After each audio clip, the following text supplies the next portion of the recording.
be a little weird. I'm using the microphone in the camera itself, and on top of that, I'm bucking and trying to talk, and I'm probably yelling at the camera because these are really good hearing protectors. So I am probably yelling as loud as possible at the camera because I can't hear myself. And then also, as I buck a rivet, I'm imagining it's probably peaking the microphone on this little camera here. But again, like I say, that's part of learning how to do something, right? This is new to me. I don't do video. I build data centers for a living. I go out and design data centers for companies and help them get to the cloud. That's my job. So this is all new to me. I wonder if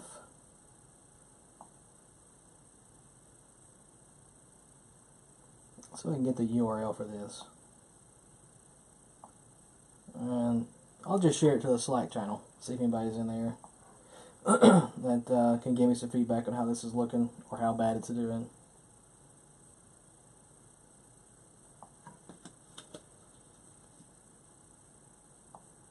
Alright, let's see here.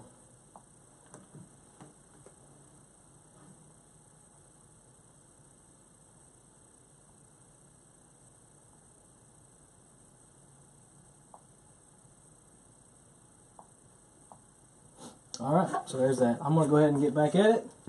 And I think I probably need this app to be running. Let's get back over here. Alright, so let's get back at it now and try to focus the camera down a little bit better while I'm working. Alright, so here we go. Again, we're going to work, we've already worked our way up on these ribs. I've got these ribs, now I'm working my way out to this side.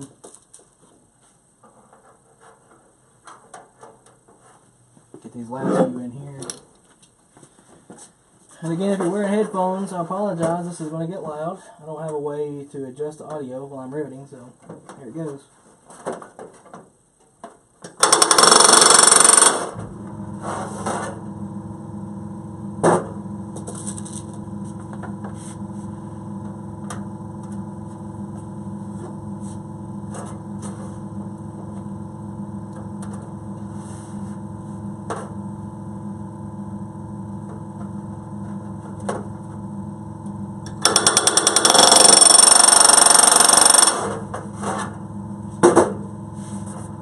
So far, so good. Now we'll go ahead and remove these, click those out, and we'll set those guys, get them ready to go.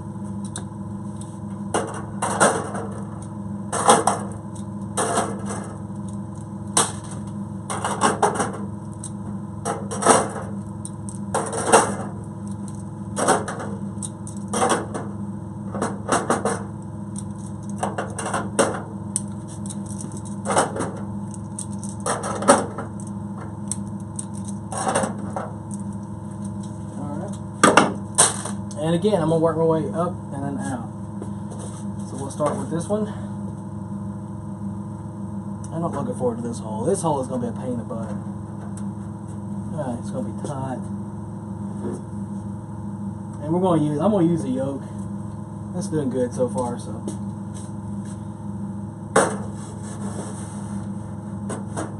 Well, I can reach it from that side. That's a good sign. Let's see what happens.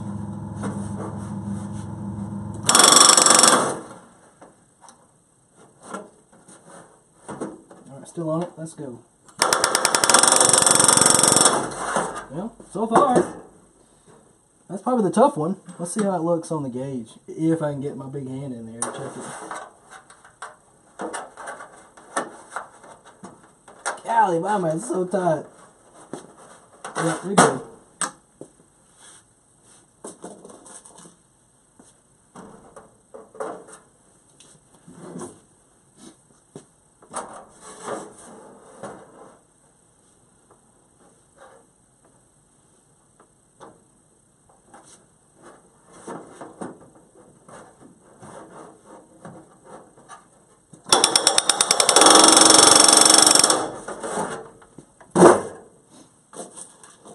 Alright, this top one should be pretty easy. It should be easy to get to, I'm hoping.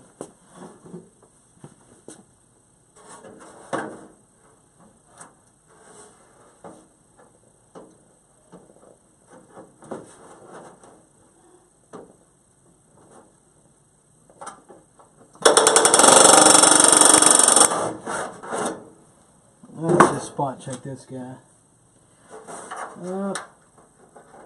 Yeah, looks good. So we got a good head on that one. Good shop head. It's like a perfect size.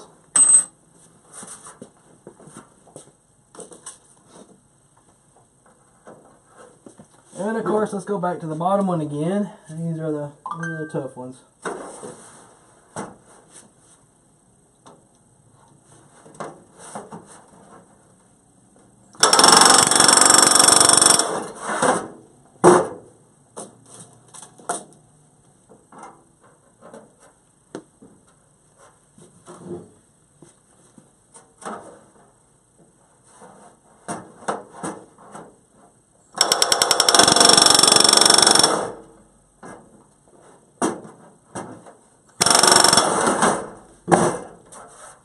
So far, so good. I'm happy the way it's turning out. It's been a while since I've done any bucking, and I was kind of afraid I had lost the touch. But so far, I haven't had any smiley faces or dings or dents, and I'm happy with it. Good sign.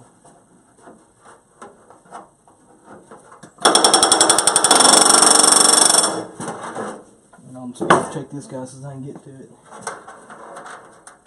Yeah, it looks good. Well, maybe I may give it another couple of hits. It's right there on the very edge of being acceptable.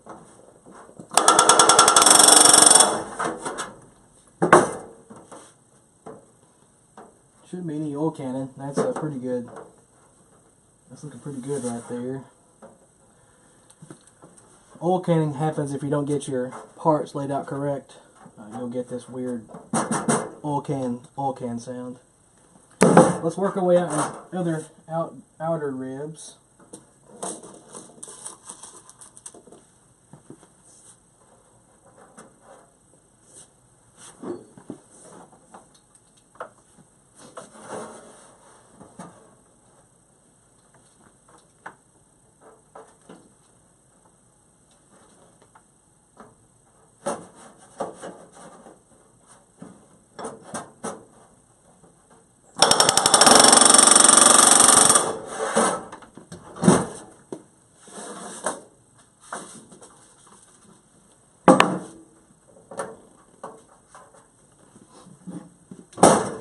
Oh, knocked that rivet out. I'm not digging in the floor to find that damn rivet. That's just sacrifice to the gods, I guess. I hope Van ships enough rivets that there'll be extras, because I have dropped a couple.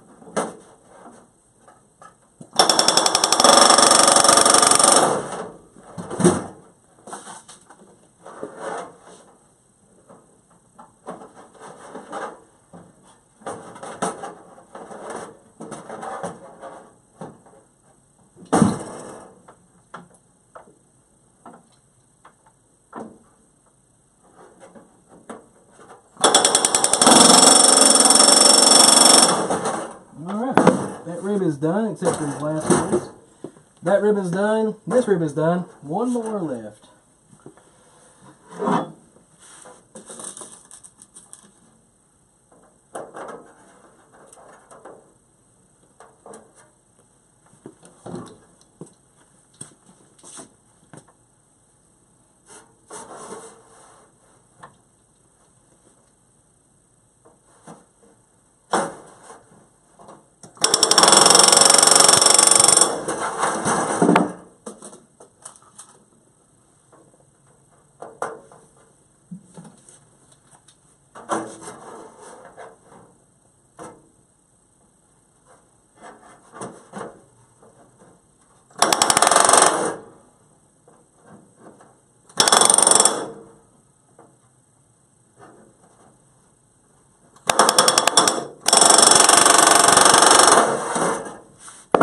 That looks good. It kind of jumped around a little bit.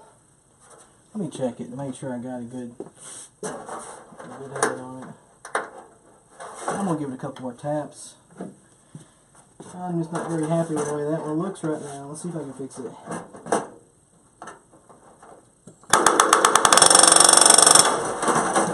Oh yeah, that's better. Much better. Let's see how that guy looks. Yeah, there we go. A lot happier with that one.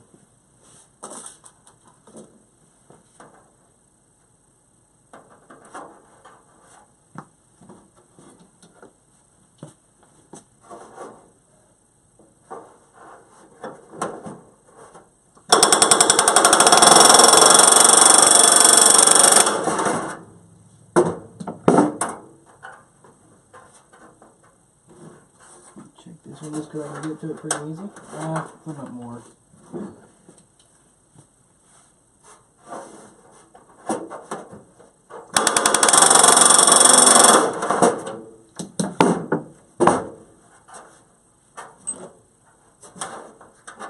I like that. Looks good. Alright, fellas. That is almost all the bottom skin riveted. The bottom side of the flap. I got a few more holes down towards the end here. Vans is calling for a 3.5. I want to check it just to make sure that maybe a 4 may not work better. The plans are kind of vague, so I'm going to dig into my toolbox.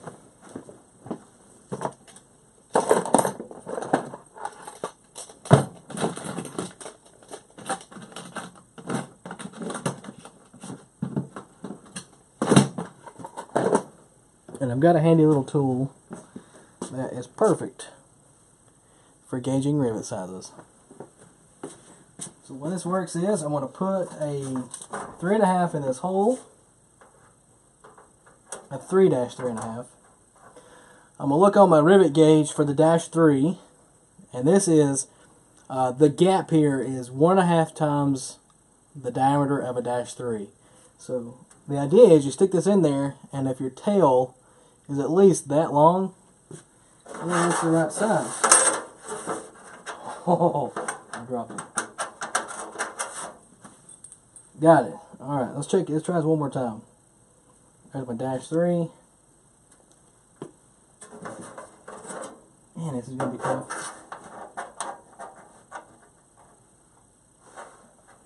That's it.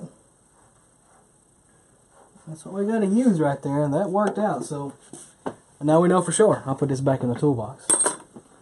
Now we know for sure 3.5s are what we need to use at the bottom hole.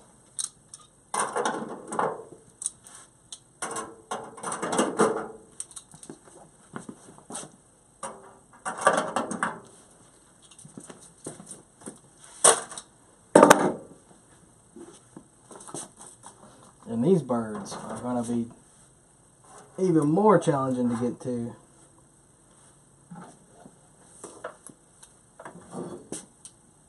Maybe I can do it like this.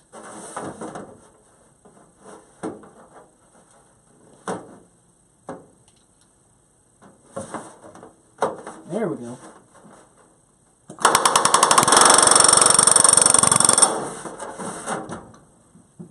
Looks good. That wasn't too bad. Not as bad as I was letting on, at least, right? Hell, you think I've done this before or something? Well, that rivet, again, another one sacrificed to the rivet gods.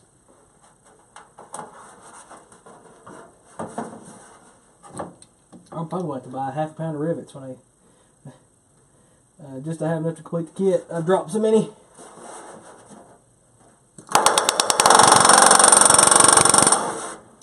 Now, some builders will pick them up and use them again.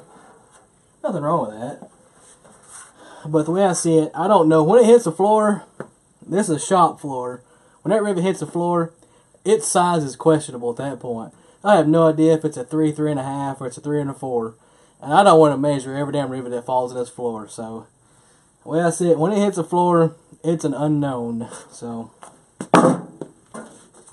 in the garbage it goes when I do sweep the floor. There should be enough spare rivets that I'll have plenty. So, if not, then I'll buy some more. They're not too expensive.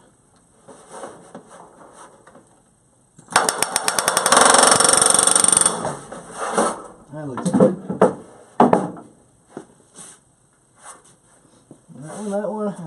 one more, and we'll call this bottom row done.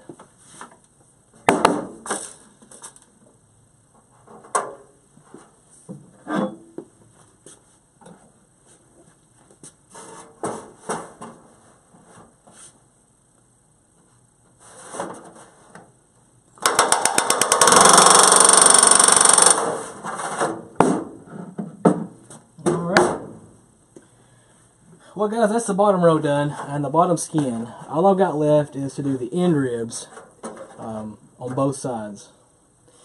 We'll get those done, and then that will complete the bottom of the skin. At that point, I am seriously considering taking this up to the granite countertop upstairs, laying it down flat before I rivet the top skin. That way I can check to make sure there's no twist. We talked about this in the other video. So that way I can check to make sure there's no twist or anything going on like that. And if there is twist, I can still kind of correct for it, since I haven't done the top skin yet. So that's my plan of attack. I will finish up these last end ribs, which is what the plan instructions call for. I'll get those done, take it upstairs, lay it on the counter. If it's good, bring it back down and finish it up. And all that will be left is just riveting the top skin to the ribs, and then that'll be ready to go. And then putting the spar in and pop riveting that guy in place. So the left flap is probably another hour away from completion, but I don't have an hour of battery life left on this crappy little camera. It's at 13% now. I'm gonna let the video run until the battery dies. Then I'll probably continue working at that point. Feel free to leave me some comments down in the comment section. Send me some email. Visit my website and let me know if it sucks or if it was worthwhile. So I'll continue on. I'm going to Cleco this other rib in over here. I'll get this guy Clecoed in. And we'll work on the rest of the build.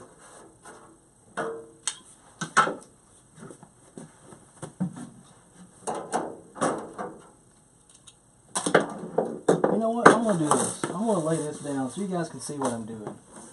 And that way you're not just in the dark as to what's going on.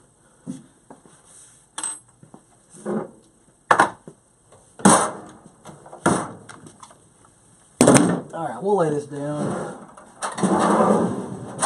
And this is the top skin, and this is the forward edge of the flap. This is the trailing edge. So the wing would come in. If we were on the left side of the airplane, the wing would come this way, and this bend tucks up under the wing skin. So at this point, the wing skin would lay right here, perfectly flush with this flap, and then of course the aileron would be out through there, and then this would be the fuselage side of the flap. So that's kind of the orientation that we're looking at. And I really like this G. These V-blocks make construction easy. I took this rib out last night so I could get in here and work with these. So now I'm just going to put him back together. I'm going to Cleco that guy in place.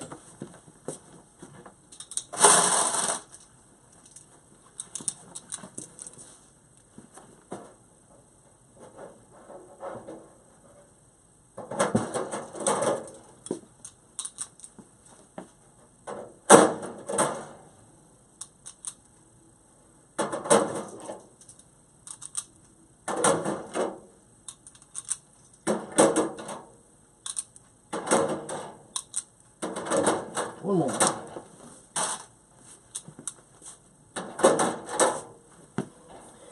Alright, that looks good there. And I'm just double checking to make sure that all my holes are lined up and look like where they need to be. Because remember, I have got a rear spar that has to attach to this. So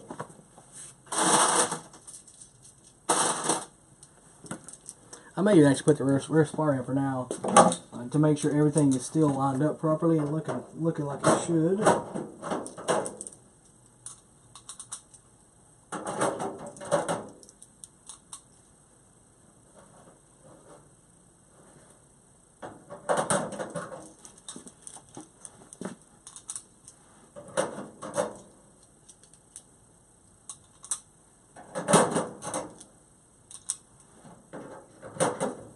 I always miss it by one damn Cleco, it seems like.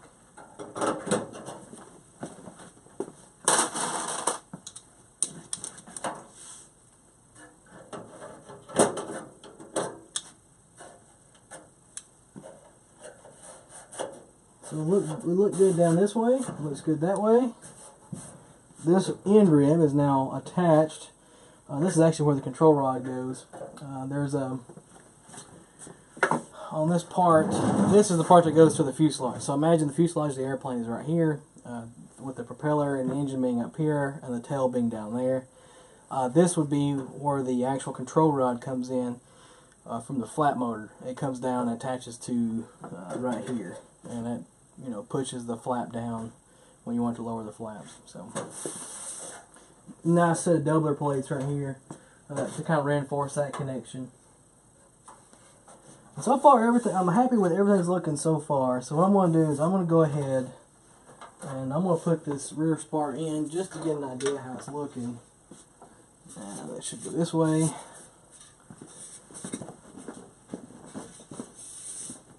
And this is just to check my work, to make sure I don't have anything jacked up, out of place, or otherwise else not correct. And it's looking great. I'm happy with the way it's looking so far. There's no oil canning that should happen unless I mess up putting this part in. So I'm thinking that's going to be a good control surface there. All the holes are lining up perfect. So I'm ready. I'm going to go ahead and do this last row of rivets here, and we'll call the bottom skin done. And I'm hoping I have enough battery left in that crappy little camera to last for these last few rivets. Fingers crossed. So let's go ahead and get this off. And likewise, I'm probably going to scoot the assembly down.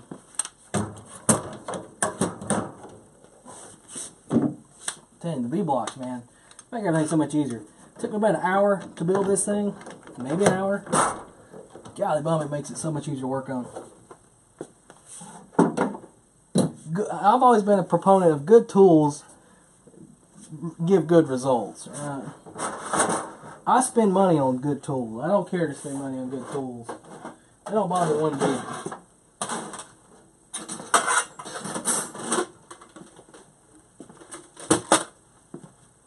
Because I want to build a good airplane. I want to build a good quality airplane that I can be proud of.